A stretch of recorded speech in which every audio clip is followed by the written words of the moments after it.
the best employment numbers in history, when you have the best unemployment numbers in history, when you have the best economy probably that we've ever had, I don't know, how the hell do you lose this election, right? Well, you can expect to see a lot more moments like that in the coming months, because despite recent rumors that he was going to cut back on the rallies, Axios reporting today that the president will officially launch his 2020 campaign next month.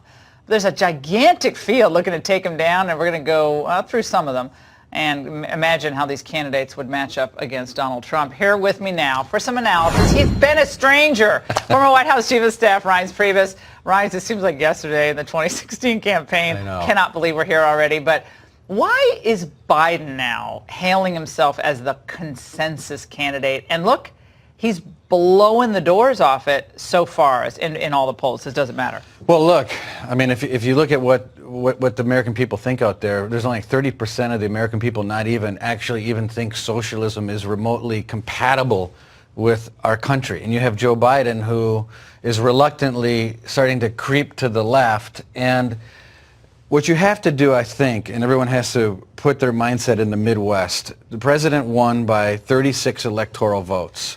Wisconsin, 10, Michigan, 16, and Pennsylvania's 20. That's 46 of important electoral votes that the president needs. You cannot win Wisconsin, Michigan, and Pennsylvania on a $93 trillion Green New Deal at $600,000 per household, $32 trillion in a health care package. It's not going to work. So the Trump campaign, I believe, is going to jam down the throats of every person that's watching a television these numbers. That's why Kamala Harris, Cory Booker, all the things you talked about in your opening statement. They're all rebooting, rebranding, resetting, redoing. I mean, but they're trying to figure out Trump. For them, Trump's like an amoeba. They're trying to nail him. They can't, because they hit him here, he moves here. It's very interesting to see them try to run against a explosive economy. Well, it's an explosive economy, and Trump's an explosive candidate. Right, but he's gonna get right in your face. He's not this guy who's gonna play defense. He's gonna be right in your face. Right. And So these numbers, I mean, these numbers, 600,000 per household for what they're talking about, they're going to have to account for voters in western Pennsylvania and central Michigan. How are we going to pay for it? So even voters that voted for Trump reluctantly in 2016, they love what he does, they might not like sometimes how he does it, they're going to be looking and say, wait a minute, now, I don't like everything about Trump, but this is crazy stuff. Which is why Biden, to your question, this is why Biden is a little bit different than the rest of the pack. But he came out tonight against the Hyde Amendment. He wants to repeal the Hyde Amendment, meaning you would fund, I believe, abortions overseas, right? So he's creeping along this crazy left position that these folks are taking. If the election just is a referendum on Trump, it gives some of the Democrats an opportunity. It's like every president, like every candidate, right? Well, but if it's about socialism, reparations, Green New Deal, the Electoral College, no, you're not. It's not going to work. Running that I'm a nicer person than Donald Trump, and that's not going to work. If it means people are going to take money out of your pocketbook. They're coming for your wallet. They're coming for your money. They want it. They're the ones who want to make decisions for you. For me, Bernie Sanders, I got to play this for you. He's had a different tactic. Now he's going after Trump and targeting him in a different way on the working class base. Let's watch. What I believe is the way you beat Trump is bringing more people into the political process. And so you expand the base, talking to working people and young people. And we exposed Trump for the fraud that he is when he said that when he campaigned on being a friend of working people. Well, we have an economy right now that has a number in the threes for unemployment. We have a number in the threes for wage growth. We have a number in the threes on GDP.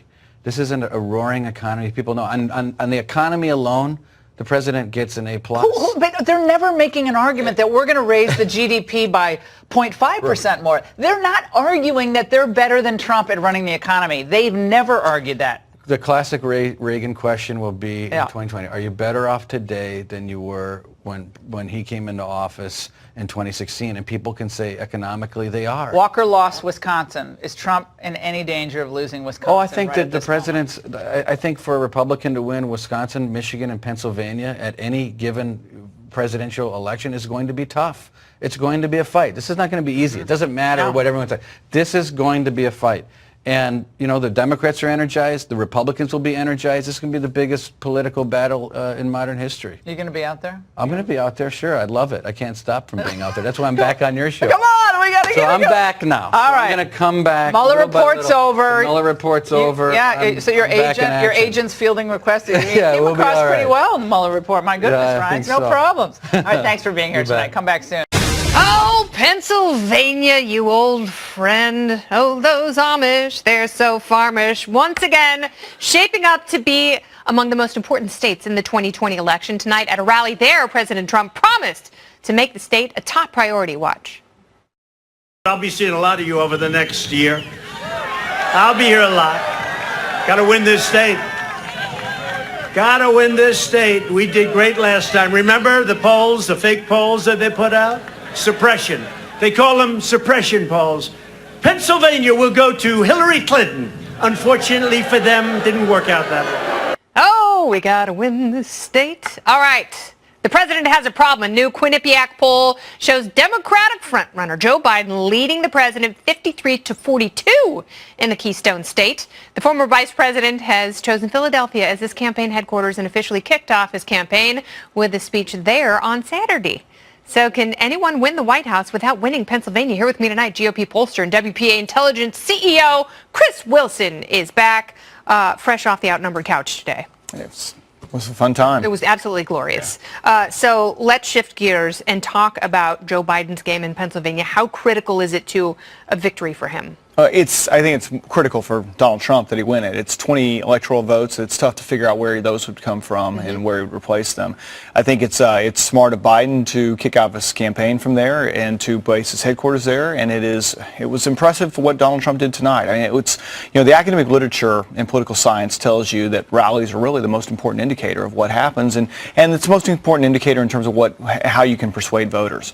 And you look at the turnout that Donald Trump had tonight, and it harkens back to 2016, whenever the polling in 2016 for Hillary Clinton looked about like that poll you just showed from Quinnipiac showing the Biden lead.